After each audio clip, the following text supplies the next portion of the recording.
Hi everyone, welcome to our YouTube channel black diamond. आज हम लोग बात करेंगे कि यास तूफान जो आया था, जो झारखंड, बंगाल इन सभी जगहों पे आया था, उसमें बीसीसीएल को क्या असर हुआ है। तो सबसे पहले जो 26 तारीख को जो वर्षा हुई थी, उसमें जो 27 तारीख को अखबार में छपा था, यानी 26 तारीख का जो रिपोर्ट है उसके हिसाब से यास को बीसीसीएल के उत्पादन पर आंशिक असर हुआ था। दिन भर रुक रुक कर बारिश हुआ था, जिसके कारण थोड़ा सा असर देखने को मिला था। उत्पादन डिस्पैच पर कोई असर नहीं पड़ा था। उसके बाद इसमें बोला गया था कि डाटा आना अभी बाकी है।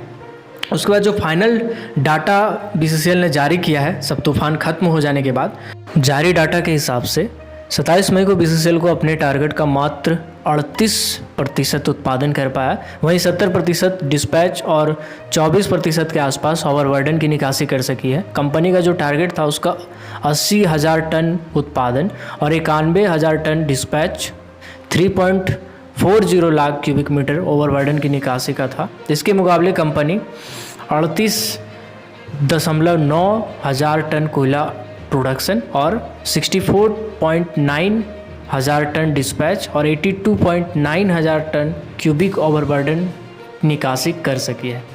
आपको बता दें कि जो पहला दिन था तूफान का 26 मई को, बीसीसीएल ने 50.7 हज़ार टन उत्पादन, 81,000 टन कोयला डिस्पैच किया था। वहीं 98.1 हज़ार टन क्यूबिक मीटर ओवरबर्डन की निकासी की थी।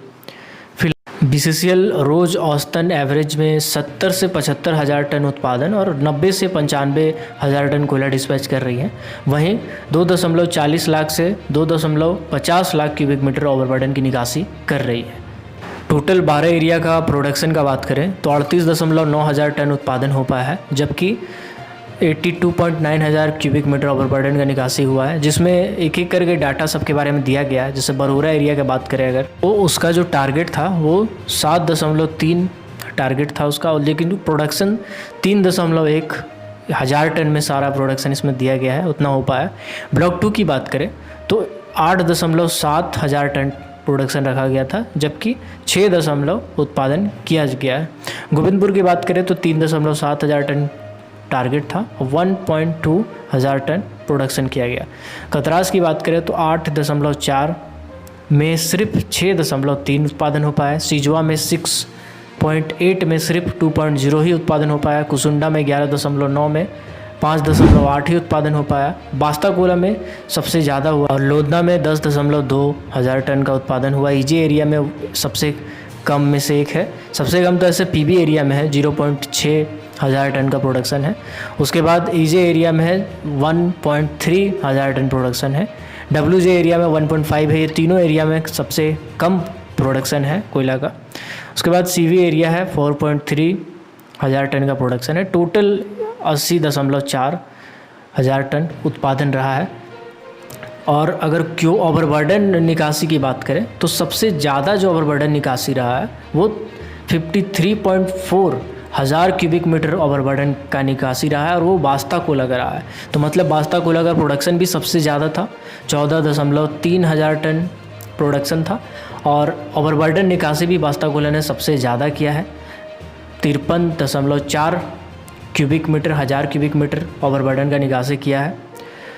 बाकी सबसे कम की बात करें अगर, तो पीबी एरिया का प्रोडक्शन सबसे कम रहा है, 0.6 100 टन में 1000 टन में प्रोडक्शन रहा है। वहीं अगर ओवरबर्डन निकासी की बात करें सबसे कम का, तो इसमें भी पीबी एरिया का ओवरबर्डन निकासी सबसे कम रहा है, 7.4 हज़ार टन क्यूबिक प्रोडक्शन रहा है। इसका बेसिक कारण ये है कि जो पीबी एरिया है, डब्ल्यूजे एरिया है और जो सीवी एरिया है, ये तीनों एरियाज़ में open cast mines, underground mines दोनों मिक्स है, लेकिन उसमें नदी, नाले, तालाब, ऐसे बहुत से जलाशय और बहुत वाटर बॉडी, जिसको हम लोग बोलते हैं वाटर लॉक्ड बॉडी, वो बहुत ज़्यादा है आसपास में माइंस के, जिसके कारण उसको अफेक्ट हुआ है। और इसमें प्रोडक्शन बहुत हद तक बाधित हुआ है। बहुत कम प्रोडक्शन कुछ माइंस में किया जा सका है। लगभग माइंस में प्रोडक्शन बंद ही था, एक तरह से कह सकते हैं। ऐसे ही कोल माइनिंग, मेटल माइनिंग और पावर सेक्टर से रिलेटेड हर छोटी बड़ी खबरों से अपडेट रहने के लिए हमारे चैनल ब्लैक डायमंड को जरूर सब्सक्राइब कीजिएगा।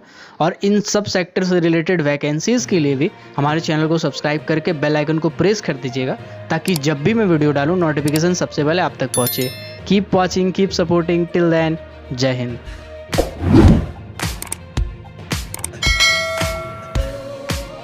धन्यवाद।